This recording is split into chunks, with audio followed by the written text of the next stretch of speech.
The book opens with a reflection on the skepticism surrounding the concept of rebirth, particularly from those steeped in the scientific method as developed in the West. Dr. Granville Dharmawardena, a scientist with notable credentials and a deep understanding of modern scientific advancements, argues that classical science, largely developed between the 17th and 19th centuries, lacks the tools to comprehend phenomena like rebirth. However, he asserts that modern science, especially through developments in quantum mechanics, now possesses the framework to accept rebirth as a scientifically valid concept. This section introduces the idea that while Western science has contributed significantly to technological and material advancements, it has often done so at the expense of spiritual and non-material understanding. The Buddha's approach to knowledge based on intuition and enlightenment is contrasted with the rational, linear approach of Western science. The foundation for Buddhist research aims to bridge these two approaches, presenting the teachings of the Buddha in a way that is understandable and acceptable to those educated in the scientific tradition. Dr. Dharmawardena begins by discussing the nature of scientific inquiry as a quest to understand the true reality of nature. He emphasizes that while Western science has made significant strides, it has historically been limited by its materialistic and three-dimensional focus. These limitations have made it difficult for classical science to grasp concepts central to Buddhism, such as rebirth, impermanence, anicca, egolessness, anatta, and phenomena like telepathy and clairvoyance. The author suggests that as science progresses, it moves closer to the understanding of reality that the Buddha achieved over 2,500 years ago. The book provides a detailed critique of classical science, which is described as being rooted in the philosophies of René Descartes, Francis Bacon, and Isaac Newton. Classical science, according to the author, is characterized by a focus on materialism and reductionism, viewing the universe as a mechanical system governed by fixed laws.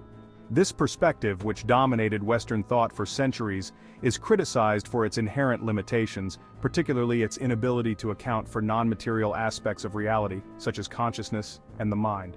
Descartes' dualism. Descartes divided reality into two realms, the realm of matter and the realm of the mind. Classical science, influenced by Descartes, focused exclusively on the material realm, ignoring or dismissing the study of the mind and consciousness as unscientific. This division, the author argues, led to a fundamentally flawed understanding of the universe. Newtonian mechanics. Isaac Newton's laws of motion and universal gravitation provided the mathematical foundation for classical science. These laws depicted the universe as a predictable and deterministic system, where everything could be explained by the interactions of material particles. The author points out that this worldview was overly simplistic and failed to account for phenomena beyond the material and three-dimensional world. The narrative transitions to the developments in the 20th century that marked the beginning of modern science. This period saw a major paradigm shift, driven by the discoveries in quantum mechanics, the theory of relativity, and other breakthroughs that challenged the classical understanding of the universe. Quantum mechanics revealed that the behavior of particles at the atomic and subatomic levels does not conform to the deterministic laws of classical physics. For example, the phenomenon where electrons can jump from one orbit to another without passing through the space in between, known as quantum leaps, challenges the classical view of continuous motion and determinism. This, according to the author, is analogous to the concept of rebirth, where an immaterial part of a person, such as the soul or consciousness, can transition from one body to another without a continuous process that is perceptible to our senses. Albert Einstein's theory of relativity and Werner Heisenberg's uncertainty principle further dismantled the classical view of a deterministic universe. The theory of relativity introduced the idea that time and space are not absolute but relative to the observer, while the uncertainty principle demonstrated that certain properties of particles cannot be known simultaneously with precision. These concepts opened the door to a more holistic understanding of reality, one that is more in line with the teachings of the Buddha. The author outlines the process by which scientific theories gain acceptance and applies this process to the concept of rebirth. He argues that the scientific community has historically been biased against ideas originating in the East, and that concepts like rebirth have been dismissed not because of a lack of evidence but due to cultural and philosophical biases. Dr. Dharma Wardena presents the scientific process as consisting of 4 steps. 1. Study the relevant phenomenon. 2. Formulate a theory. 3. Use the theory to make predictions. And 4. Observe whether these predictions hold true. He argues that rebirth, as defined in Buddhist teachings, has already passed the first 2 steps, and can be scientifically examined by testing its predictions against observable evidence. Rebirth is defined in the text as the re-embodiment of an immaterial part of a person in a new body after death. This immaterial part carries the essence of past experiences and influences the new life. The author explores various forms of evidence supporting the existence of rebirth, including: the book discusses numerous cases where individuals, particularly young children, have spontaneously recalled details of past lives that were later verified. Dr. Ian Stevenson's research, which documented over 2,000 such cases, is highlighted as some of the most compelling evidence for rebirth.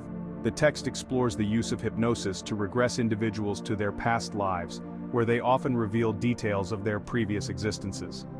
These cases are used to treat psychological ailments in the present life, demonstrating the practical implications of rebirth. The author discusses cases of child prodigies who display extraordinary talents or knowledge that cannot be explained by their current life experiences. These instances are presented as further evidence of rebirth, where the knowledge and skills from past lives are carried over into the present.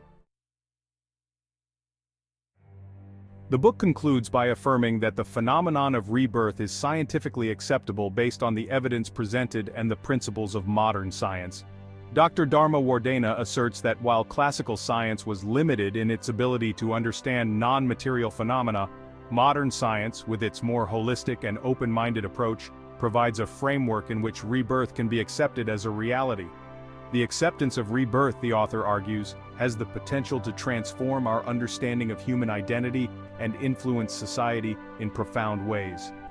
In this extended summary, the arguments and evidence presented in the book are explored in greater detail, emphasizing the author's view that modern science and the teachings of the Buddha are not only compatible, but are converging towards a deeper understanding of reality.